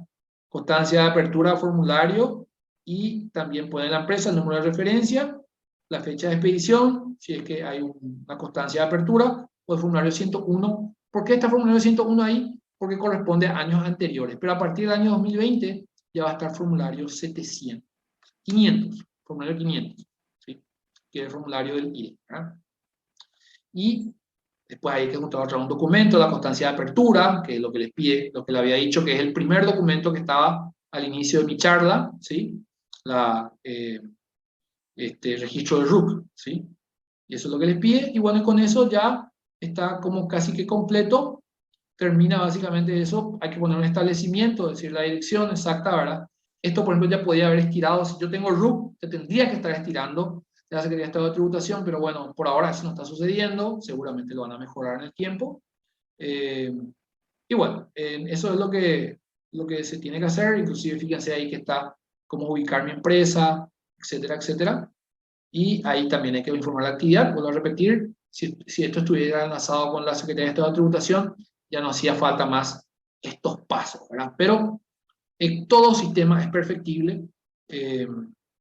sé el esfuerzo que tienen los queridos amigos del Ministerio de Industria y Comercio, así que bueno, tampoco es fácil, ¿sí? Y ahí se envía la solicitud, le va a enviar solicitud, y eso va a caer en mi correo también, ¿sí? Cuando envío la solicitud, es el número, y después viene, si es que en el correo, si es que en el correo hay una situación, bueno, ahí me viene al correo una aprobación o un rechazo o una ampliación de información, ¿verdad? Después, acá tenemos justamente el sitio de nuestra aliada, que es la Cámara Nacional de Comercio y Servicios de Paraguay, donde justamente tiene información acerca de la cédula MIPYMES. Ustedes pueden verificar también eso ahí, ¿verdad? Es importante que ustedes vayan verificando la información que tengan ahí con relación a eso, ¿verdad? Y después también está la parte de formalización, como les decía, ¿verdad? Hay algo que les quiero mostrar también que tiene que ver con el crédito agrícola de habilitación. Fíjense bien, crédito agrícola de habilitación es una institución pública, ¿sí? De dinero que utiliza fondos públicos para otorgar créditos a pequeños productores. Sigue dependiendo del Ministerio de Agricultura y Ganadería, ¿sí? Para todas sus decisiones.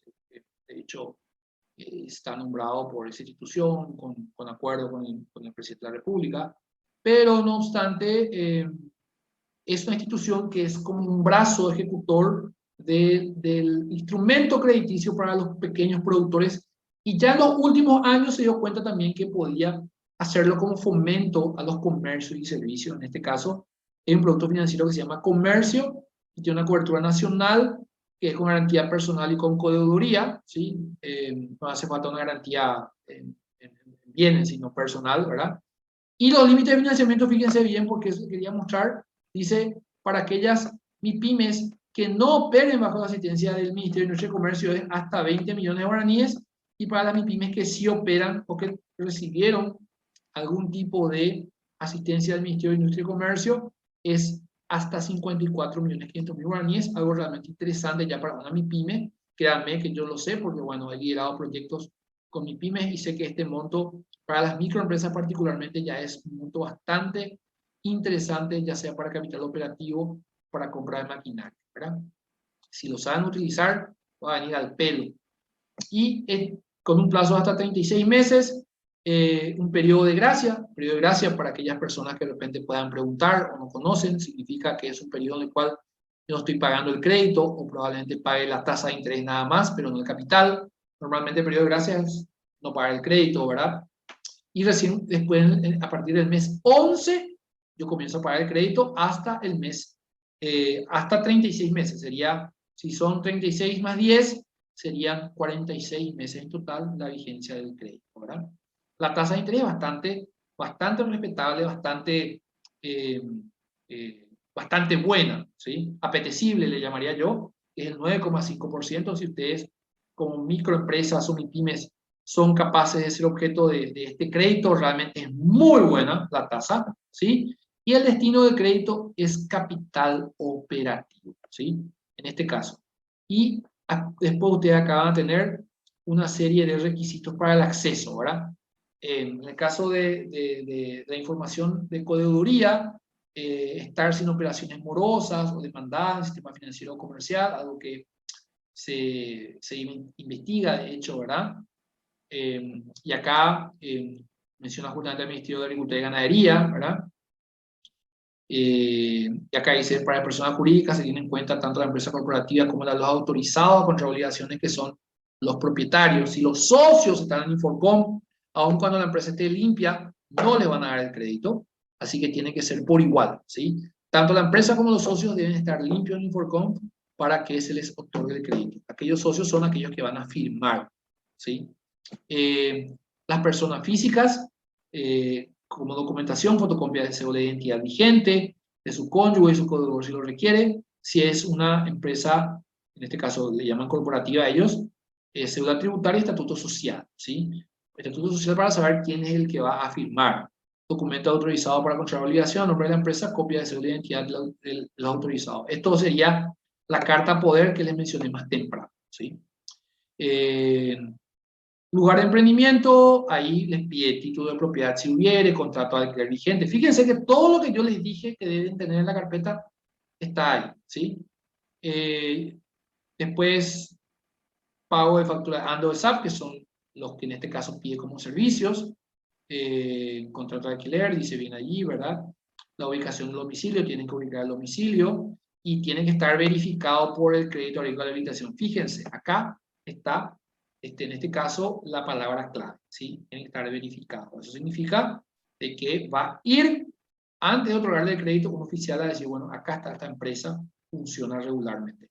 Después, presentar patente comercial o RUC, acorde a los criterios establecidos en el cuadro del ítem, que es lo que les había mencionado. Acá dice patente comercial o RUC, ¿verdad? Habría que preguntarles a ellos si indistintamente aceptan eso y le otorgan el crédito. Yo creería que no. Yo creería que le va a pedir RUC sí o sí, ¿verdad? Y patente comercial, o si tenés RUC te va a dar, pero si tenés solamente patente comercial, creo que no te va a dar todavía, ¿sí? Le va a pedir seguramente el RUC sí o sí. Y acá dice, acorde a los criterios establecidos en el cuadro ítem del límite de la financiación, ¿sí? Llenar la solicitud de documentación provistas por el crédito agrícola, los comprobantes de ingresos y los tuvieron de declaración jurada de ingresos conforme a planilla adjunta, las declaraciones de IVA, que le había mencionado, para acá pone una fecha, porque bueno, este es un crédito específico para este periodo, ¿verdad?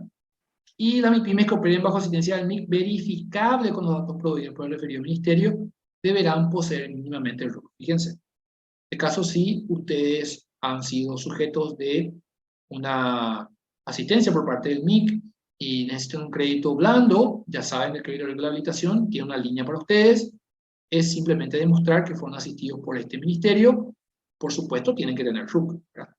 Y no saltarse estas consideraciones, ¿verdad? Esto es lo que tiene que ver con la parte de la parte crediticia, por decirlo así, ¿sí? Entonces con eso ustedes pueden pedir el crédito, ¿verdad? Rebeca, no sé si hay alguna pregunta ahí para pasar a la última herramienta. Sí, licenciado, tenemos unas preguntitas. Dice, una consulta sobre el salario mínimo de MIPYMES. ¿Qué se puede hacer si el salario mínimo que publicaron es de 1.800.000 y algo y el trabajador sabe que el salario mínimo es de 2.289.324? Dice. A ver, en este caso quiero mencionar lo siguiente. Para que yo pueda tener un contrato vigente, el trabajador debe dar su acuerdo, ¿sí? Es decir, está bien, el trabajador puede saber que el monto del salario mínimo es superior a lo que se le va a pagar, pero si yo hago una documentación, primero previamente converso con él o con ella y le establezco las condiciones de contratación de mi empresa y le digo que bajo esta modalidad y este contrato va a ser homologado, entonces no veo que haya problema en que el empleado firme, pero ya va a depender de la voluntad del empleado, por supuesto. O sea, yo no puedo obligarle a ninguna persona, y eso ya no es solamente una cuestión de empleabilidad, es una cuestión de derecho humano. Yo no puedo obligarle a ninguna persona a recibir una menor paga por un trabajo que hace que en otro lugar se le paga igual. No puedo, absolutamente no puedo. Tengo que conseguir el consentimiento de esa persona y ese consentimiento debe ser escrito, ¿sí? Y si esa persona no sabe leer o escribir, deben haber 2 testigos y su huella de alquilar. Mucho ojo con eso también. ¿Otra consulta? Bueno, luego tenemos algunos comentarios que dicen la página del ministerio no es ágil a la hora de buscar los datos. También una experiencia que nos cuentan aquí. Me pasó que hice actualizar mi cédula MIPYMES y es el día que aún no puedo hacerlo. Un pequeño error que cometí al empezar y aún no puedo subsanar eso. De acuerdo con el licenciado en que falta mejorar un poco la página. Unos comentarios así que van llegando. A ver, ¿alguna otra pregunta? La verdad que me gustaría darle una respuesta al tema de la cédula MIPYMES. Lastimosamente no está en mi cancha. Sí, admito que querido viceministro es un gran amigo mío y le puedo hacer llegar alguna que otra recomendación, pero no puedo, definitivamente, no tengo ninguna influencia sobre eso, ¿verdad? Así es como funciona esto, ¿verdad? Pero bueno, hay que seguir intentando sobre ese tema particularmente. ¿Otra consulta? Otra consulta, dice, ¿hasta qué importe de facturación es microempresa? ¿Cómo? Rebeca, perdón. ¿Qué importe de facturación es considerada como una microempresa? Sí, actualmente la ley 4457 se actualizó y la facturación mínima, o sea, máxima, perdón, para que fuese considerada una microempresa, sería 650 millones de guaraníes, 642 millones 500 mil guaraníes aproximadamente. Ese es el monto tope. Para de ahí para abajo es considerada una microempresa, ¿sí? Actualmente. 642 millones y monedas. No, lastimosamente en este momento no tengo en la cabeza, pero ese es el monto que es considerado actualmente para una microempresa, ¿sí? Si usted que preguntó no factura por encima de 642 millones de guaraníes de forma anual, es decir, de enero a diciembre de un determinado año, entonces usted posee una microempresa, ¿sí? Ahora, si su facturación supera eso, entonces ya pasa a ser una pequeña empresa. Perfecto, bueno. Continuar, licenciado. Bueno, por último, les quiero mostrar la última herramienta que voy a subir acá para el micrositio, ¿verdad? Que es una herramienta de cálculo de montos, en este caso de préstamos, ¿sí? Y acá hay dos sistemas, el sistema francés y el sistema alemán, ¿sí? Cada uno de los sistemas tiene una particularidad, ¿sí? En algún caso yo estoy pagando más el capital y después el interés, o en otro caso las cuotas son iguales, ¿sí? En el caso del sistema francés, las cuotas no cambian, son iguales. En el sistema alemán, esto va bajando a medida que yo voy pagando, porque la capitalización voy pagando más y entonces el interés es menor, ¿verdad? Fíjense bien acá, hice una simulación, ¿verdad? Voy a ver si que puedo cambiar acá esto, a ver si me permite. Voy a cambiar 9,50. Ahí está. Voy a hacer una simulación acá. Voy a cambiar esto, después yo le voy a... Ahí está, 9,5. Este es el monto del préstamo que yo estoy pidiendo en el crédito de rehabilitación, el máximo, ¿sí? Y en el sistema francés yo voy a terminar pagando 62.848.000 guaraníes. Y en el sistema alemán voy a estar terminando de pagar 62.481.000 guaraníes. La diferencia es mínima, pero el sistema alemán se lleva las de ganar en este caso, ¿sí? Para que tengan en cuenta nada más. Son las dos maneras de calcular. Ustedes pueden preguntar en su banco, en sus financieras, cómo calculan los préstamos y que le pase la tasa a ustedes, y ustedes mismos pueden introducir sus montos en esta calculadora y van a sacar tranquilamente la cuota del préstamo y el tiempo en el cual van a pagar. Estos son los datos que tienen que incorporar: el valor del préstamo, la tasa activa, ¿sí? Que les dicen a ustedes los años, en este caso 3 años, y la forma de pago, que puede ser mensual o semestral, etcétera, ¿verdad? Y por supuesto, el impuesto a los intereses, que es el 10%. Entonces acá fíjense ustedes que este es el impuesto del IVA sobre el interés, que es un servicio que les otorga el banco, ¿sí? Es muy simple, muy sencillo. Inclusive tiene acá un sistema de ayuda para cada uno de ellos, ¿sí? Les voy a pasar de este lado para que ustedes puedan ver. Entonces ahí pueden ver primero la ayuda y después van a ver los sistemas de amortización. Es bastante válido para poder hacer esto con montos pequeños. Fíjense que si la cuota, si los montos son grandes, por ejemplo, conviene mucho más el sistema alemán que el francés, porque el francés, por ejemplo, al terminar yo pago un poco más de impuestos, intereses, ¿verdad? Que el alemán. De hecho, pago acá, hay 7.982.000 guaraníes en el sistema alemán, en el sistema francés 8.348.000 guaraníes. Hay una diferencia de 400.000 guaraníes, ¿verdad? Que depende mucho de cómo yo me acomode con las cuotas, ¿sí? Eso es un poco lo que tengo que pagar, ¿sí? Entonces, con esas consideraciones, yo les quiero agradecer todo este tiempo que hemos compartido el día de hoy y los lunes anteriores. realmente me siento muy honrado de tenerles en estas charlas, realmente, porque me han otorgado su tiempo. Lo que ustedes hacen al estar presentes significa de que lo que de alguna forma yo trato de transmitirles les genera un valor, y eso me pone muy contento.